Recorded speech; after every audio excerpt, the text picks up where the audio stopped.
Welcome back to the More Sports Please podcast. I am joined with my co-host, James Wagner and Jacob Offenbacher. How's it going? Hello. Probably wasn't going to mention this, but I'm going to do it anyways. This is take 2. Due to the fact that we recorded this earlier as a 50-minute podcast and all the audio got corrupted. So, If we sound less enthusiastic, it's because we're doing this again. So we're going to start off with the topic of Antonio Brown. Gosh, spent almost 30 minutes talking about him, and we're going to do it again. So we're going to go in order, in chronological order of all these events. Maybe more concise this time. Back in 2018, Antonio Brown forces his way out of Pittsburgh via trade. Oakland acquires him, then he signs a 3-year, $54 million deal.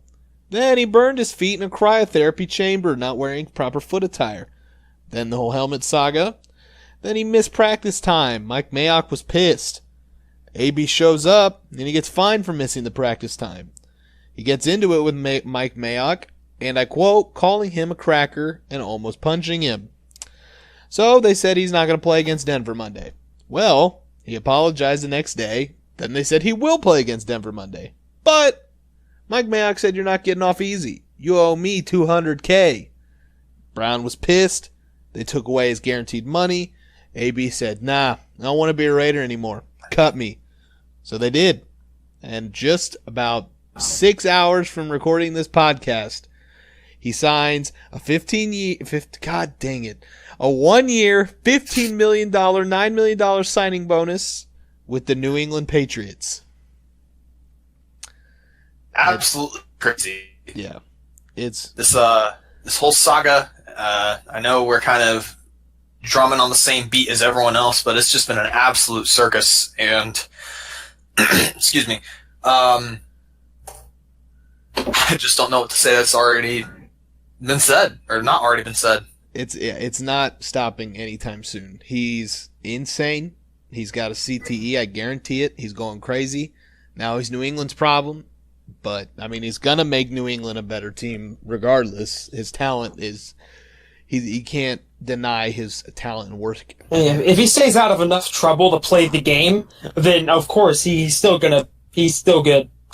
That's exactly what I was going to say. There's a huge if that he doesn't continue the absolute chaos that's been happening over the past year or so. It's and that is the behavior we've been seeing from Antonio Brown over this last year. It's just not going to fly with Bill Belichick. Right. And, I mean, don't get me wrong, Brown's what, 30, 31? He's definitely, I mean, I guess he's still kind of in his prime, but he's almost about to hit that hill where, I mean, Brady's still Brady, but I think he's hitting that hill because he's not throwing those great passes he used to. He's throwing checkdowns that go for 3-5 yards, and receivers just keep running. Right. I read this post on Twitter. I read this stat. Not that it means anything now. Oh, I gotta find it now. I don't really. Gotta find it. Hold on. It was something about 2013 and how. Yeah. Where's that? Here it is. In 2013, Josh Gordon led the NFL in receiving yards. Antonio Brown was second, and Demaryius Thomas was fourth. That same year, Brown was second in catches, and Julian Edelman was fourth. All four of these guys are now on the Patriots. Obviously, some time has passed since then, but still, that's crazy. It's insane. I mean, everything has just fallen into New England's lap. Yeah, all players fall into New England's lap. It's insane. Brown falls into it. Josh Gordon did a couple years ago. Demaryius Thomas. Everybody falls into New England's lap. While we're on that topic, it's interesting to think, who do you think will be next? That's a good question, actually. Like, especially if Brady is actually starting to lose it. Say he retired in the next couple of years. Who, like, if they had the opportunity to pick up another quarterback or something like that, who do you think that'd be? Well, I mean, first off, I would think that they would probably end up picking a quarterback. I think they draft one before they sign one. Well, yeah. Yeah, but in the event that they did sign a quarterback, I think you're going to look at hypothetically. Yeah, I think you'd be looking at a team that has a similar backup quarterback situation as like New England did up through like early 2017, where they had like Jacoby Brissett and Jimmy Garoppolo back them up, or 2017 and 18, where he had a franchise guy in Carson Wentz and then Nick Foles behind him. I think you're going to look at one of those teams that has a back quarterback that could probably start on a lot of NFL teams. Almost like what you'd see with the Ryan Fitzpatrick, with insert team that Fitzpatrick is on that season. I mean, honestly, I could kind of see that. I could see maybe, granted, that would be in a couple years and they'll lose a couple steps from he already is now. But I could see like a Ryan Fitzpatrick being the guy they have for like a year or two to groom a quarterback. Or like, say, Alex Smith manages to recover from his injury. I don't know if he's ever going to play the same again. But, something like that where a guy who used to be a veteran, used to be a franchise guy, maybe comes in for a year or two, grooms a quarterback, and then they move on to their next guy. I do hate to interrupt, but there is breaking news coming out of college football. On third and 17 in the fourth quarter with 2 minutes left, Joe Burrow on his own 39 throws a first down pass to Justin Jefferson, who then runs it all the way down for a touchdown that put LSU up by, I gotta see how they're up 37-31, so they're up by 14. And I do believe that was the ending of the game. Right now it says on Google 45-31 LSU over Texas. 1 minute 23 seconds to go. So it looks like LSU. Ooh, interesting. Texas just had a big play. Okay. They're, I think, on their own 39, but they just got to the LSU 30. Dang. Back to the Antonio Brown thing. Sorry to interrupt, but No worries. I genuinely thought that he was probably going to sign with New England, and it's not that I was surprised or upset. I just felt like my heart had been ripped out because this is a dude that I loved watching on the Steelers, who has gone a complete 180 of what he used to be. Right. Now he's on the Patriots.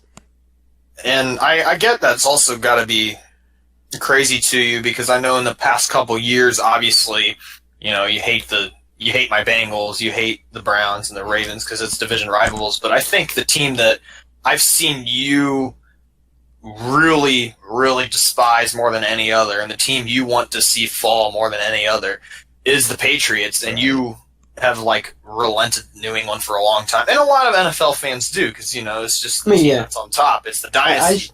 I share the sentiment. Yeah, I'm not a New England fan. I have a few teams I don't like more than New England, but it's just been that team that I get it. You've really hated them a long time, and now your former favorite guy's with them. So, I mean, that's how I would feel if AJ Green or Joe Mixon left Cincinnati and became a Steeler. That's probably about how I'd feel, or a Raven or something. Yeah. And even if Brown went to Cincy or Baltimore or Cleveland, it wouldn't have been as bad as him going to New England, because it's like New England's got all that reputation behind him. Yeah. And you're not going to see Baltimore, but you're not going to be worried about them making playoffs because Lamar Jackson's a running back at the quarterback position. You just got to think that Antonio Brown, with that Patriots team that's already going to win its 11th straight AFC East, is going to be even more beefed up come January. Right. And it's insane. Oh, sorry for the yawn.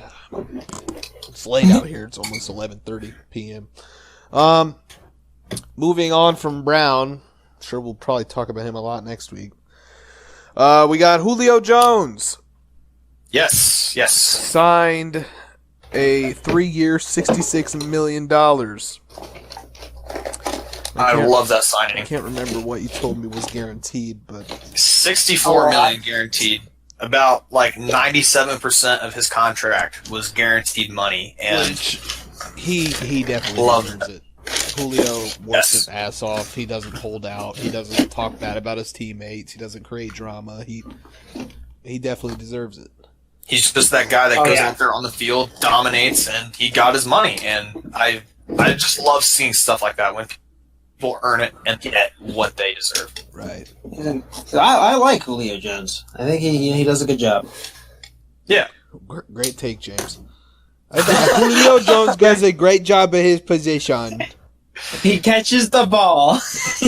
I mean, you're not wrong. Speaking of another receiver that got extended, Chiefs extend Tyreek Hill 3-year, $54 million extension, puts him as one of the highest paid receivers. Which, I mean, if you'd have told me this a year ago, I'd have told him he deserved it. But with this whole beating your child situation that's gone ass backwards with Kansas City, letting go of Kareem Hunt, but re-signing or extending Tyreek Hill, I don't get it. It's just a weird situation. Almost, I don't want to say double standard, because it was. I get the reasoning behind it, and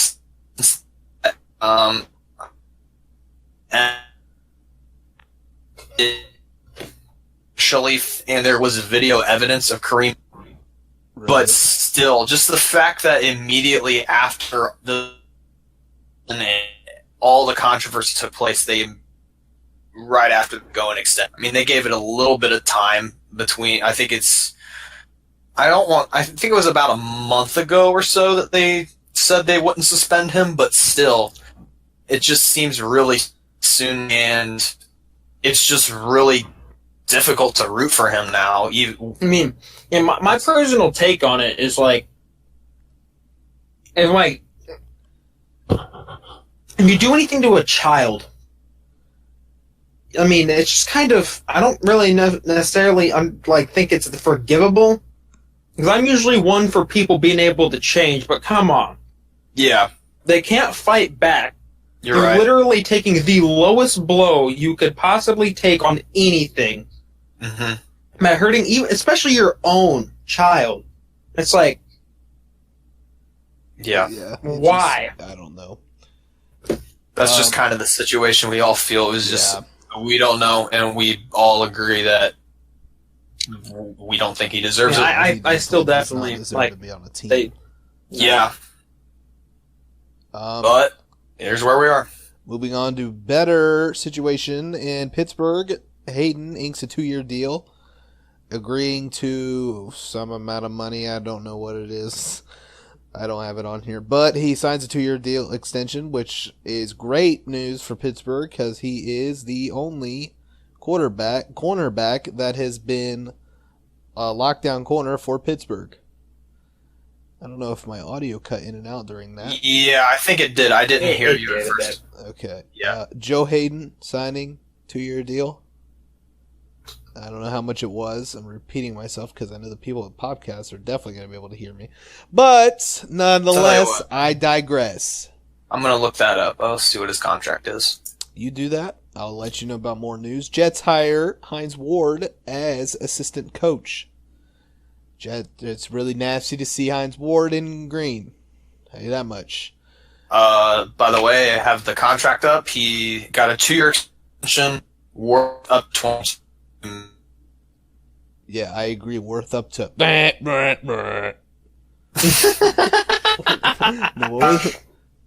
Worth up to what? $22 million. $22 million. All right. Sorry, by the way, to everyone that's listening to this. For anything that you hear that doesn't make sense or is clearly not good quality audio, we are all 3 in different places. We're trying some new recording software, and I don't know about the rest of the guys, but my microphone isn't very good. What kind of internet do you get over there? It's pretty good. Cincy's internet, I think. It's like about 150 megabits per second, I think. Yeah, that ain't bad. I mean, it's better than my house home work. It's better than mine. Yeah. Also, random other update. I just happened to look back on Google. Texas did score. They are down 7 now against LSU. But it looks like they did an onside kick. LSU recovered the ball. 1st and 10 at the Texas 49. 22 seconds left, so you can about all but wrap that up. And it's final. It's officially final. LSU wins 45-38 in a shootout at home, I believe. No, it was at Texas. Again, it was in Texas. Yep. My apologies. Against 9th-ranked Texas. So Texas will fall. LSU will probably maybe rise a little bit. Well, I think they were ranked, 6th? They're 6th. They're 1 behind Ohio State. Ohio State went and shut out Cincinnati today. I doubt the top 7. Probably, I doubt the top 7 move. It's just funny. Like, it's funny to think about we're getting live updates in a pre-recorded podcast. Everyone else comes out already tomorrow. Who knows? Maybe they won't. One thing I didn't mention in the first recording, the Patriots placed N'Keal Harry, wide receiver, on IR, so he is out for at least 8 weeks. Yeah, I did see that. So you got to think he could be back. I don't know the severity of the injury. Obviously, it's pretty serious if he's going to be out for 8 weeks plus, but I don't know if it's going to be one that he's out for the rest of the season. But I mean, that receiving core just gets better then once he comes back, because it's Antonio later in the Brown, season. Julian Edelman, Josh Gordon, Demaryius Thomas, and N'Keal Harry. And, I mean, I don't know how much you want to take stock into it, but, I mean, we did hear that interview in the last week or so that they were having with Rob Gronkowski, where Gronk said if Brady asked him to play, he'd play. Yeah, I doubt. I mean, Gronk obviously isn't going to come back tomorrow for this, or today when this comes out for the Steelers Patriots. But it wouldn't be surprising if Gronk comes back now with that stacked receiving core. I wouldn't be too surprised if he came back, but I think it would have to be a situation, or I guess I would be, because he talked about how much football was kind of affecting his mind and his psyche, and frankly, you got to put yourself first over the game, because that's all it is just a game. Right. Yeah. But at the same time, if he were to come back, I could see that happening, but I think it would have to be a really drastic situation where New England is, I don't know, say they're like 9 or 8-5, 7-5, something crazy, and they actually have to put together a good playoff push at the end of the season to like wrap up the East or something. Man, no, And that would be different. They've had, say, 1 or 2 of their receivers out for season, like say N'Keal Harry can't come back, and I don't know, Josh Gordon has a major injury. Then you might see something about people talking about bringing Gronk back, but you know, I don't think they're going to be in that desperate situation. And in the event that happens, maybe you see it happen. Right. But in AFC South news, the Colts lock up Jacoby Brissett, 2-year, $30 million. They also locked up Brian Hoyer for a contract amount. And then a record-breaking guaranteed for Jared Goff. He is a 4-year deal worth $134 million with $110 million guaranteed. Yes. Which, I mean, That's he's a decent. I mean, he's a good quarterback, but $134 million. I guess. I mean, I guess it's fair. I think he's wrapped up for what, 6 more years? Yeah, somewhere around that, because the contract's 4-year deal, but I think he's got 2 more years on his contract. Yeah. I mean, I think you give Jared Goff. I mean, he's still got a bit more time. He's still got plenty of room to grow. I think. Oh yeah, he definitely does. I think, you know, they're investing in some talent. I think, you know, that money might pay off in the end. Yeah, and they're getting Cooper Kupp back this year, who was arguably during his rookie season compared to Juju. They were comparing Juju to Cooper Kupp. They basically had the same play style, but then Cooper Kupp got hurt last season. Right. I remember that. He was on my fantasy team. Besides the point, but another contract extension is going to hold out for Ezekiel Elliott. Wanting money has ended. He gets $90 million over Yeah, that's 6 years, and 50 Yeah. million of that is guaranteed. It's still We had crazy a- every time I hear it. We had a really long discussion about that in the last recording, and I don't know if we're going to rehash that same debate. discussion, Basically, we but- talked about how it's going to be difficult for the Cowboys to sign Dak and Amari now because they've been handing out contract extensions left and right. Right. And we discussed about how the quarterback position is way more at need than wide receiver. So if they let Amari walk, it wouldn't be surprising. But I think Jerry, like I said earlier, is in love with Dak. So they're not, even if they have to franchise tag him, they're not letting him walk. Right. The thing is, Zeke is an incredible talent. Don't get me wrong. He is a stud running back, top 3 in the NFL, in my opinion. But running back is not the biggest and most important position in football. And running backs are extremely replaceable. We saw that with Le'Veon Bell last year, as Right. Bell didn't play and James Conner came in and just stole the show. And we've seen Kareem Hunt. He got released from the Chiefs in the middle of the season last year. Damian Williams filled in perfectly nicely. And if they let Zeke walk, and they didn't have, and Zeke continued his holdout and he didn't play, I don't think that affects Dallas's chances of success too terribly much. That being said, with Dak, who's not as good in his position as Zeke is. Zeke is top 3 running back. Dak is, I'd say, about a middle-of-the-pack quarterback or so. Right. But yeah, so with the running back position in general is so much for the Cowboys because of Dak being where he is. So I was like, I mean, you need at least another decent running back to replace Zeke if you just let him out, but you could do that for much cheaper than $90 million. Exactly. Not only can you do it more cheap, but finding that replacement for Dak. Even though Dak isn't the best in the game, he's a decent back. Good quarterbacks are more difficult to find than good running backs because everyone has good running backs. Not everyone has good quarterbacks. And exactly, and you're going to need the money to get that good quarterback when you find him. Exactly. So the whole situation with the Cowboys is they're definitely in win now mode, and I just think personally I kind of expect this to blow up in Jerry and Dallas's face because of the fact that they are kind of banking on this season and the season after. I would say is like a 2-year window or so that Dallas has a chance to actually contend for a Super Bowl. It's Super Bowl or bust for Dallas. Anything less than a championship is a failure. And even though they have some talent and they don't really have a lot of super glaring need on that Dallas team, you're going to have to blow it up really quickly. And I don't think with the coaching and the just sheer competitive parity in the NFC, they're not going to win that Super Bowl. And in fact, I don't even think they're the best team in their division. It's got the Eagles there, and the Eagles, I think, have just the best roster in the entire NFL. Oh, yeah. And Jason Garrett is not the best coach.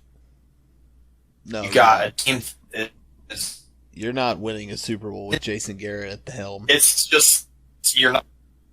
Dallas is banking on this season, and it's just I don't think it's going to happen. Now, is that possible? Definitely. We've seen some crazy things happen, and Dallas winning a Super Bowl isn't too terribly crazy. But with the way the NFC I think is going to shake out, I don't think this is going to work, and it's going to be a failure in the end. Yeah, maybe they yeah. make maybe they make the playoffs in the next couple of years. Yeah, I could see him maybe making the playoffs. I think Dallas has a good shot at a wild card. I mean, if things blow up in Philly's face, they have a good shot at winning the East as well. But at full strength, Philly, I think is the A team to more beat in the well-rounded- NFC. NFC. Yeah, they have a more well-rounded team, I think, than the Dallas Cowboys because that coaching position really puts them over the top. Doug Peterson is hands down a better coach than Jason Garrett. Oh yeah, he's a really good coach. He's such a great coach. Speaking of coaches, I was scrolling through Facebook just now, and I read this funny picture. It says John Gruden is always looking on the bright side, and he quoted and said, "At least I got to meet Antonio. I never got to meet Khalil." I did see that one. I did see that. Which, I mean, that's kind of funny, but yeah, it was kind of funny. I think if Dallas makes playoffs, they're going to be a wild card team because I think Philadelphia takes the top, well, maybe not the top seed, but maybe the second seed. I think they're going to finish above Dallas, but I think it'll be a close race. I think Philadelphia will be the number one seed in the NFC, and I think they will be the team to beat. And I have Philly and Kansas City as my 2 Super Bowl team. Go ahead. I think Philly gets the second seed. I think right now New Orleans is the team to beat.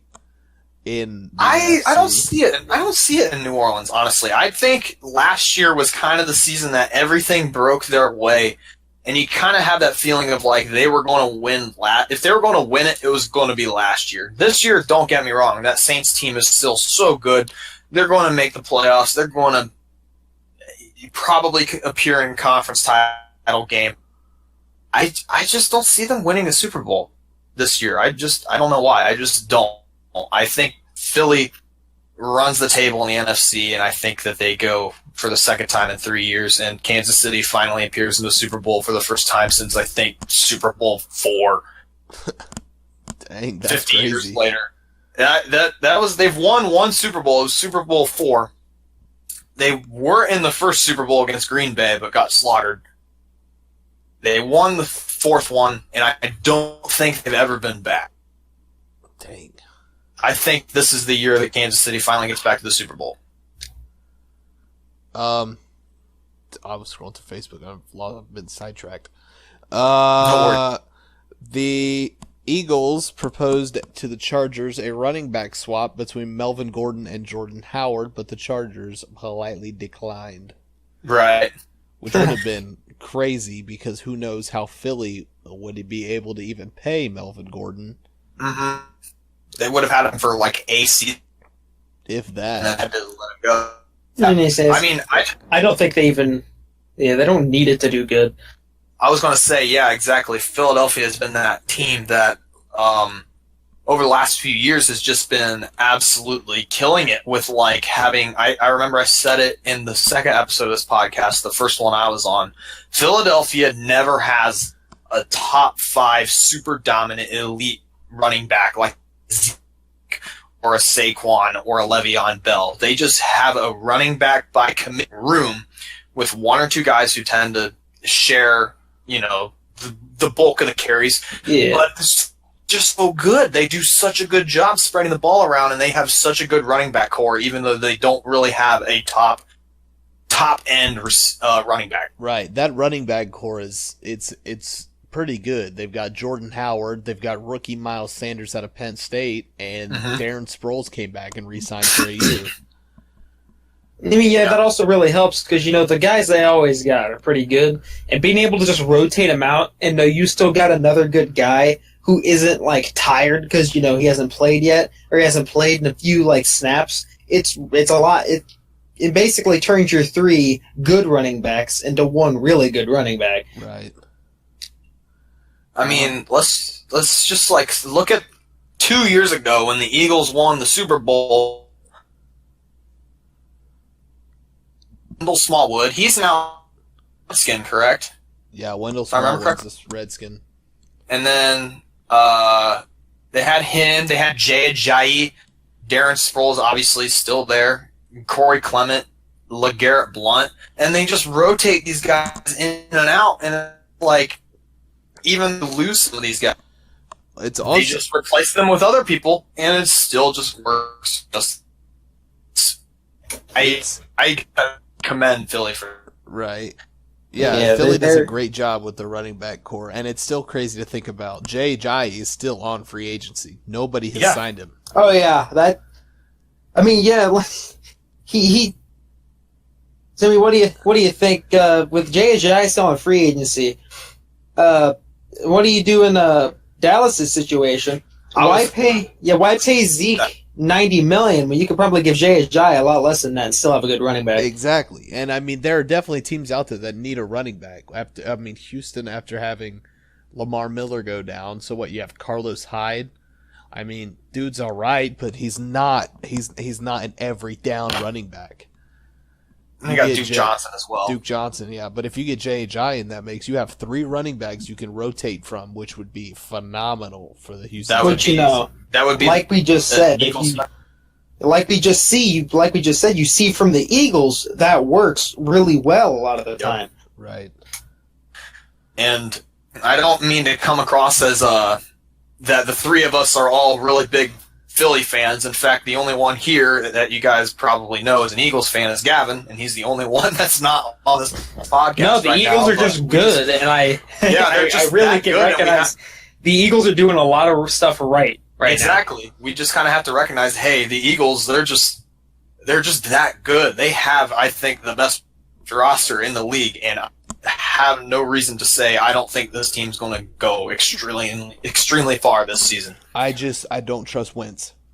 I don't trust him. Yeah, his track record is not the best when it comes to injury. Yeah, I mean, don't get me wrong, talented quarterback, but I don't trust him to last a whole season. If he can stay on the field the whole season, then the Eagles they're going places. Especially now, you don't have a backup quarterback. You have Josh McCown, who came out of retirement. You don't have Nick Foles to turn to anymore. If Wentz gets hurt, the Eagles are done. I think this is obviously a big asterisk. The Eagles will go far if Wentz stays healthy. But I think from what I hear from Gavin and out of the Eagles camp is that Carson is back to 100%. He was not at 100% last season going into the season, but and he's at that 100% level, and he's going to probably be able to play at elite MVP caliber we saw for the first 3 quarters of the 2017 season. All right. Well, we can move on from professional football into college ball, like the LSUs that came up with that win. Michigan, a 22-point favorite going into this game against Army, escapes with a win in double overtime with a strip sack fumble. Yep. And Army was leading for most of that game. Yeah. Also. Michigan's always have this every year, the scary game where they think they're going to lose. They always underperform, and I'm just used to it at this point. You kind of see that also with Ohio State. Ohio State, Michigan, they all have that 1 or 2 games in the season where it seems like they're going to really come close to losing, or they just completely fall, and they actually fall in that, like when Ohio State played Purdue last year.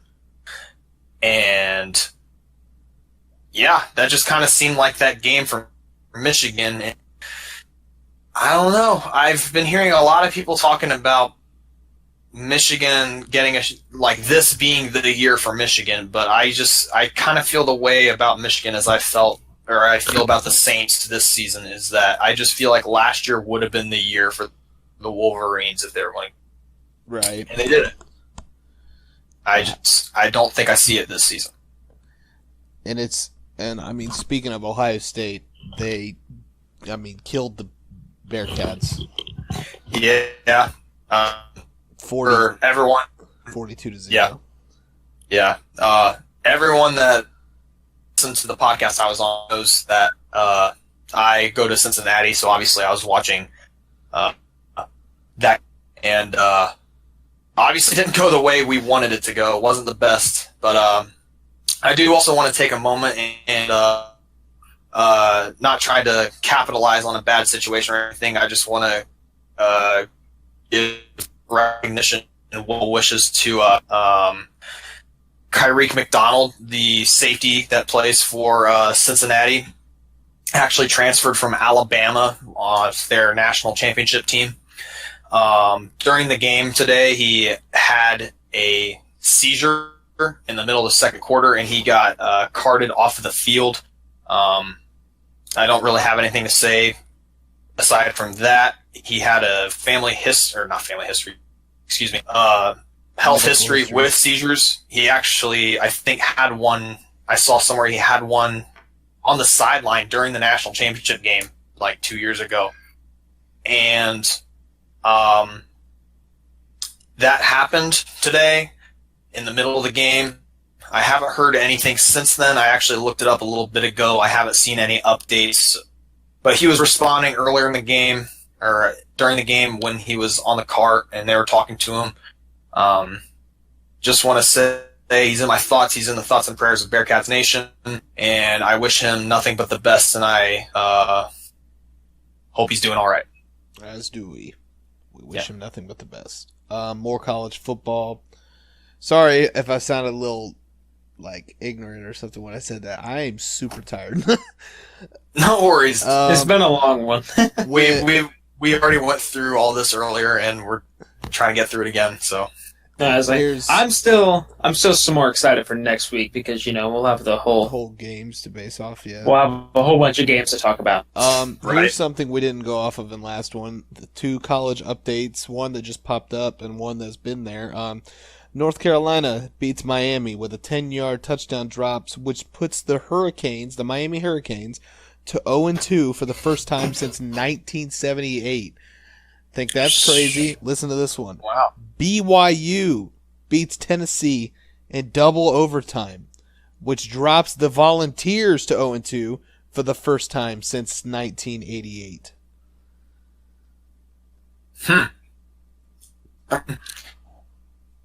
I don't expect too terribly much from Tennessee. They're not a perennial contender that we see fighting for SEC championships every season, and Miami has the big brand stuff. But I think we kind of were expecting Miami to maybe regress a bit. Tennessee, maybe not all that great. I think they were ranked though, so I think the polls held them pretty high esteem. But still, it's a bit shocking, especially against those teams. North Carolina, BYU, not as much, I think, but North Carolina, you never really hear about them. Right. Crazy. I guess we'll finish off the last topic. The Thursday night game, Chicago and Green Bay. Obviously, it was a slugfest. Final score was 10-3. Green Bay won. Yeah. The biggest thing that came out of it was the Bears kicker made a field goal, and the Bears walked out of it with, I think, 6 sacks. But, I mean, it was a crazy amount. They got the Rodgers a lot.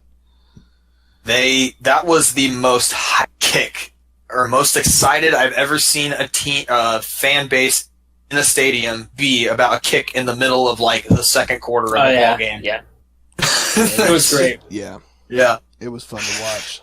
I mean, for the first game of the season, it was a bit slow, but for what it was enjoyable. Like there's like few points were scored. I think it was a pretty decent game. It was a close game. It was exciting to watch. It described the Packers and Bears rivalry. It's defense, and I mean, I don't think it could have went any other way. I mean, if Mitchell Trubisky was a better quarterback, I think the Bears might have won. But right, Trubisky's just not. He's good, but he's not going to bring the Bears over that hump. It still blows my mind that the Bears traded up to pick him second in a draft that also featured Deshaun Watson and Patrick Mahomes. Yeah, it's crazy. I mean, hindsight's always 20/20, but damn. Right. I don't know. I think the Bears will still be good, obviously, but I mean, I actually saw a funny little stat today saying that Nick Foles scored a touchdown in Soldier Field more recently than Mitch Trubisky. And we're going to end it off with this crazy coincidence. Almost exactly a year before Antonio and Tom Brady became teammates, September 12th, 8:02. Keep ballin', AB. Fun to watch you. Tom Brady said that.